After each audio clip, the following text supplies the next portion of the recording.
एक नवलच वाटतं की आपल्या पालिकेला पुरस्कार भेटलेला आहे। पुरस्कार कसा दिला, कुठला निष्कर्ष लावला, काय आमच्या तर डोक्यातच येत नाही। रामवाडी गुप्पटच्या मध्यभागी असलेल ॲबट पेट्रोल पंप जवळ एवढा भयान कचरा आहे, तुम्ही सगळे पाहू शकता। हे सगळे तुडवतच लोक, म्हणजे माता भक्त असेल ते सुद्धा तसेच जातात। पुढे मस्जिद आहे, तिथं सुद्धा कचरा, ड्रेनेज पाणी तसं ते सुद्धा नमाज पडायला बंधू तसेच जातात।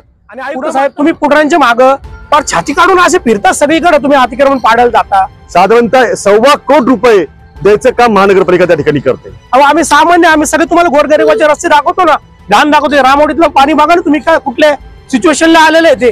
हा कचरा तुम्हाला सुगंध तिथे येऊन देण्यात येईल, एवढं तुम्ही लक्षात घ्या, आमचा इशारा आहे। माझं महानगरपालिकेच्या आयुक्तांना, प्रशासकांना इशारा आहे, तुम्ही लक्षात घ्या की ही शिवसेना आहे, ही रस्त्यावरती उतरलेल्या लोकांच्यासाठी।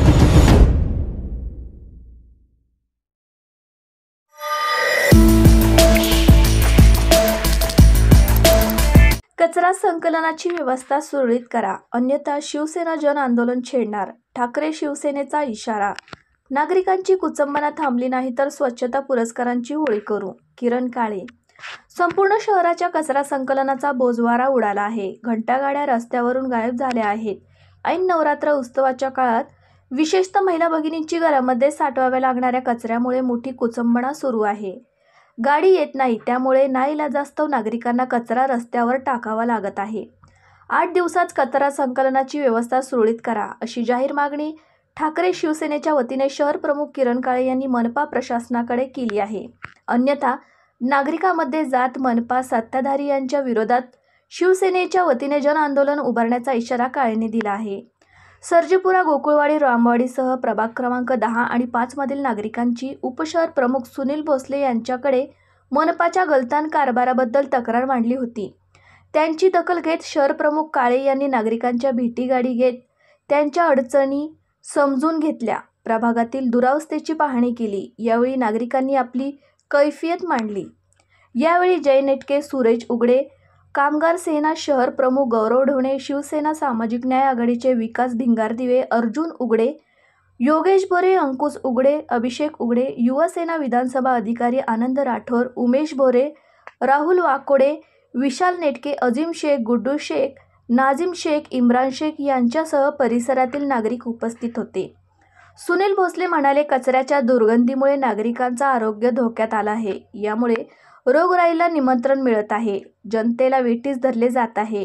लोकांनी ज्या नगरसेवकांना निवडून दिले ते तोंड दाखवायला तयार नाहीत। प्रभाग कार्यालयात लक्ष नाही, नागरिकांनी तक्रारीसाठी फोन केला तर तो कोणी उचलत नाही।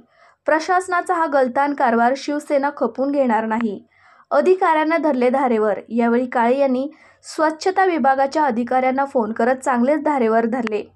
नागरिकांच्या स्वच्छतेच्या बाबत असणाऱ्या तक्रारींचा पाढा यावेळी त्यांनी वाचला, तत्काळ स्वच्छता करण्याची सूचना केली। यापुढे पुढाऱ्यांची ती चमचोगिरी मनपा आयुक्त यशवंत डांगे अधूनमधून रस्त्यावर उचलून स्वच्छता अभियान राबवताना दिसत असतात, जोरदार फोटो सेशन करतात। सत्ताधारी भाजप राष्ट्रवादीचे कार्यकर्ते देखील स्वच्छता अभियान राबवल्याची पोस्टरबाजी करत असतात। मनपा प्रशासन सत्ताधाऱ्यांची ही निव्वळ चमचोगिरी आहे। नागरिकांना चमचोगिरी नाही तर खरी स्वच्छता हवी आहे, असा टोला काळे यांनी लगावला आहे।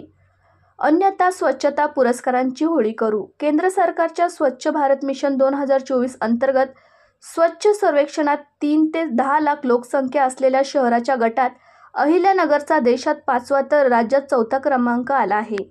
भारत सरकारने वॉटर प्लस आणि कचरामुक्त शहराचे 3 स्टार नामांकन मनपाला दिले आहे। मनपाने हे पुरस्कार विकत घेतले आहेत काय? 8 दिवसात कचरा संकलन व्यवस्था सुरळीत झाली नाही तर ठाकरे शिवसेना स्वच्छता पुरस्काराची होळी करू, मनपाचा निषेध करेल, असा इशारा ठाकरे शिवसेनेच्या वतीने काळे यांनी दिला आहे। नवरात्र उत्सवामध्ये ह्या गोष्टीसाठी इथल्या नागरिकांना भांडावं लागतंय। एक नवलच वाटतं की आपल्या पालिकेला पुरस्कार भेटलेला आहे। पुरस्कार कसा दिला, कुठला निष्कर्ष लावला, काय आमच्या तर डोक्यातच येत नाही। रामवाडी गुप्पटच्या मध्यभागी असलेल ॲबट पेट्रोल पंप जवळ एवढा भयान कचरा आहे, तुम्ही सगळे पाहू शकता। हे सगळे तुडवतच लोक, म्हणजे माता भक्त असेल ते सुद्धा तसेच जातात। पुढे मस्जिद आहे, तिथं सुद्धा कचरा, ड्रेनेज पाणी तसं ते सुद्धा नमाज पडायला बंधू तसेच जातात। पुढे माता राणीचं एक मंदिर आहे, त्या हुंडेकरीच्या स्पेस पाशी, तिथं सुद्धा कचरा तसाच आहे, ते सुद्धा तसेच जातात। आणि पलीकडे तुम्ही गेले कोटला, ते सुद्धा कचराच आहे। तुम्ही तिकडे हॉटेल लाईन्स बघा, हे सगळ्या गोष्टी का होतात? रेग्युलर गाड्या नाही येणं, त्या ठिकाणी कचरा उचलेले लोक नाही येणं, एक कचरा टाकला तर दुसरा कचरा पडतो, कोण कुणाला थांबवू शकत नाही, वाद घालू शकत नाही, कारण त्या ठिकाणी फक्त धेनी टाकलं मग मी का नाही. पण पालिकेने जर कधी रेग्युलरली गाड्या पाठवल्या, वार्डामध्ये कचरा साफ करण्यासाठी लोक पाठवले, पट्टी मारण्यासाठी त्यांना जर मस्जिद समोर इथं पट्टी साफ केली, ती लाईन साफ केली, तर ते तुंबणार नाही, घाण होणार नाही, त्या मंदिरापाशी घाण होणार नाही, हॉटेलपाशी घाण होणार नाही. हे परिस्थिती म्हणजे हॉटेल, लाईन, पेट्रोल पंप, हे घरेदार हे सगळे ऑल महाराष्ट्रामध्ये आहेत, पण कचरा इथे जास्त आहे. हे असं कसं इकडे पडतो तिकडे पडतो? याच्यासाठी कारण कुठेतरी पालिका आहे. आणि आयुक्त साहेब, तुम्ही पुढाऱ्यांच्या मागं फार छाती काढून असे फिरतात सगळीकडे, तुम्ही अतिक्रमण पाडायला जाता, तुम्ही तिकडे कचरा घाण साफ करायला जाता. आम्ही सामान्य नागरिक, आमच्या मागे या ना, तुम्हाला काय लाज वाटते का? अहो आम्ही सामान्य, आम्ही सगळे तुम्हाला गोरगरिबाचे रस्ते दाखवतो ना, घाण दाखवतो. रामोडीतलं पाणी बघा ना तुम्ही, काय कुठल्या सिच्युएशनला आलेले आहे ते, की कसे लोक देवीला जाणार हो, बिना पायाचे, ते बिना चपले ते उपास धरतात, ते कसे देवीच्या मंदिरात जाणार, कसे मंडपात जाणार? ते इथं लोक कसे या इथून कसे जाणार पुढं, मस्जिद मध्ये कसे जाणार? शेवटी तुम्ही कुठेतरी अंत पाहू नका. आणि हे शिवसेनेची स्टाईल मध्ये तुम्हाला सांगतोय, पुढची स्टाईल आमची कशी आहे तुम्हाला माहिती आहे. पण योग्य वेळ जर कधी हे लवकरात लवकर तुम्ही याचा निवारा नाही केला, तर शिवसेना आक्रमक भूमिका तुम्हाला पालिकेत दाखवल. हा कचरा तुम्हाला सुगंध तिथे येऊन देण्यात येईल, एवढं तुम्ही लक्षात घ्या, आमचा इशारा आहे. महानगरपालिकेला देशामध्ये 5वा नंबर या ठिकाणी स्वच्छतेच्या अभियानामध्ये त्या ठिकाणी या लोकांनी काही महिन्यांपूर्वी दिला. महाराष्ट्रामध्ये 4था क्रमांक दिला. कचरा मुक्त शहरामध्ये 3 स्टार रेटिंग जे ते या महानगरपालिकेने त्या ठिकाणी मिळवलं. असं कागदावरती, अरे बाबांनो प्रत्यक्षात परिस्थिती काय? आता आम्ही या ठिकाणी ॲबट पेट्रोल पंपाच्या समोर आणि या परिसरामध्ये काय परिस्थिती तुम्ही मागे बघताय ना, तुम्हाला दिसत नाही का? मग ही जर रस्त्यावरची परिस्थिती आहे तर कागदावरती वेगळं येतं. याचा अर्थ स्पष्ट आहे की ज्या वेळेला केंद्राचं पथक या ठिकाणी पाहणी करायला शहरामध्ये आलं, त्याला 4 दिवस तुम्ही त्या ठिकाणी त्यांना पार्ट्या दिल्या, त्यांना त्या ठिकाणी शासकीय विश्रामगृहावरती मटण खाऊ घातलं, बिर्याणी खाऊ घातली, त्यांना पाकिटं त्या ठिकाणी दिली, आणि हे शहर सगळं तुम्ही हवालदिल करून सोडलंय. माझं महानगरपालिकेच्या आयुक्तांना, प्रशासकांना इशारा आहे, तुम्ही लक्षात घ्या की ही शिवसेना आहे, ही रस्त्यावरती उतरलेल्या लोकांच्यासाठी. महानगरपालिकेने त्या ठिकाणी मागच्या काही महिन्यांपासून ठेकेदार अजून निवडलेला नाही. आम्ही या सगळ्याचा अभ्यास केला. ठेकेदाराला दर महिन्याला साधारणतः 1.25 कोटी रुपये द्यायचं काम महानगरपालिका त्या ठिकाणी करते.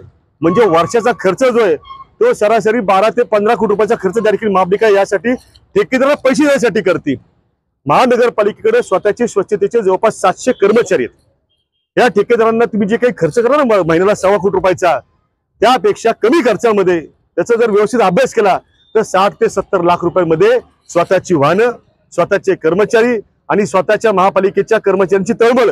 कारण की महापालिकेच्या कर्मचाऱ्यांना मी दोष देणार नाही. जे कर्मचारी खाली काम करतात बिचारे, येऊन हा सगळा कचरा गोळा करतात, ही घाण सगळी साफ करतात, ते पण नागरिक आहेत ना इथले.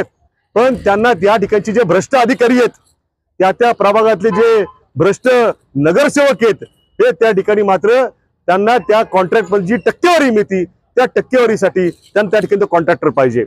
आमची महानगरपालिकेकडे अहिल्यानगर शहर शिवसेना उद्धव बाळासाहेब ठाकरे पक्षाच्या वतीनं जाहीर मागणी आहे की आपण आता जो काही ठेका त्या ठिकाणी याचा घाट घातलेला आहे तो त्या ठिकाणी रद्द करा. महापालिकेकडे स्वतःकडे जे काही 3-4 कॉम्प्रेसर आहेत, आणखी तसे तुम्ही कॉम्पॅक्टर आणि कॉम्प्रेसर जे आहेत ते घ्या ना 7-8 त्या ठिकाणी. तुमच्याकडे पैसे आहेत, वर्षाला जर तुम्ही त्या ठिकाणी 15 कोटी रुपये ठेकेदाराला देता, त्याला देण्याऐवजी स्वतःच्या गाड्या अजून 10 गाड्या, याच्या आधी प्रताप झाला 4 गाड्या मागच्या ठेकेदाराचं बिल तुम्ही दिलं नाही म्हणून तो घेऊन गेला, ओढून घेऊन गेला. अरे हे काय जनतेची प्रॉपर्टी आहे, तुमच्या घरची प्रॉपर्टी नाहीये. त्यामुळे इथला कचरा जो आहे, आता मी या विभागाच्या सॅनिटरी इन्स्पेक्टरशी त्या लोकांशी बोललोय, हा कचरा तात्काळ साफ करण्याची आमची त्या ठिकाणी मागणी आहे. आणि या ठिकाणी रोज ही जी स्वच्छता आहे ती राहिली पाहिजे. प्रश्न फक्त एवढ्या भागाचं नाहीये, संपूर्ण शहराचा आहे. जर या बाबतीमध्ये पुढच्या 10 दिवसामध्ये महानगरपालिकेच्या आयुक्तांनी, वरिष्ठ प्रशासनाने जर कारवाई केली नाही, ही स्वच्छता त्यांनी व्यवस्थित आणली नाही, तर त्या ठिकाणी शिवसेना स्टाईल आम्ही महानगरपालिकेवरती जाऊन आंदोलन करायची भूमिका त्या ठिकाणी घेऊ. या परिसरातल्या नागरिकांना जाहीर आव्हान आहे, इथं व्यापारी आहेत, हातावरती पोट भरणारे आपले बांधव आहेत, त्या सगळ्यांना आव्हान मी करतो की तुम्हाला जर कचऱ्याच्या बाबतीमध्ये किंवा अन्य कुठल्याही महापालिकेशी समस्या असतील तर तुम्ही या ठिकाणी आमचे जे उपशहर प्रमुख आहेत सुनील भोसले यांच्याशी संपर्क साधा. त्यांच्या माध्यमातून तुमच्या तक्रारी ज्या आहेत त्या आमच्यापर्यंत पोहोचवा. त्या ठिकाणी तुमच्या तक्रारींना सोडवण्याचं काम आमची शिवसेनेची ती तारखी केल्याशिवाय राहणार नाही. वहाँ पे जो ड्रेनेज है वो लोग आते हैं 2 दिन से पट्टी मारते जाते हैं, वैसी पानी आ रहा है, गंदगी वैसी है। पूरा पानी हो, जब भी हम नमाज को जाना पड़ता आना पड़ता आंख पे वो उठता गंदा पानी पूरा ऐसे उठ रहा है। हे कचरा किती दिवस झाला पडलेला? कचरा ये रोज का हो गया, ये रोज डालते पालिकेवाले लोक येत नाही इथं घ्यायला. काय काय आहे भी ना, टोपरा उपरी उठाते आणि वैसी घाण रख डालते, वैसी अभी कितनी घाण हो गई हो, बीमारी का धन हो गई फालतू में, नहीं जानती बात आ रही है उसकी, काम धंधे करना मुश्किल हो गया पूरा ऐसे वैसे। अगर देखेंगे ना अंदर जाकर देखेंगे ना पूरा वैसे लाइन भी फुटे हुआ है, ये भी इसकी गंदगी और दूसरा ड्रेनेज लाइन का भी आने जाने को क्या हो रहा, बात आ रही बीमारी का धन हो गई है। जिसका फोटो मैंने एलो नगर ऐप पे डाला था, उनसे वो अधिकारी का फोन आया था मेरे को, संतोष आवट करके नाम है उनका। तो उनको बोला था मैंने कचरे के बारे में, उनने बोले थे उठाएंगे, ना अभी तक उठाए नहीं उन्होंने कचरा। तो उनसे रिक्वेस्ट है कि उठाओ। हाँ, आज तक वैसे कचरा पड़ेला है वो।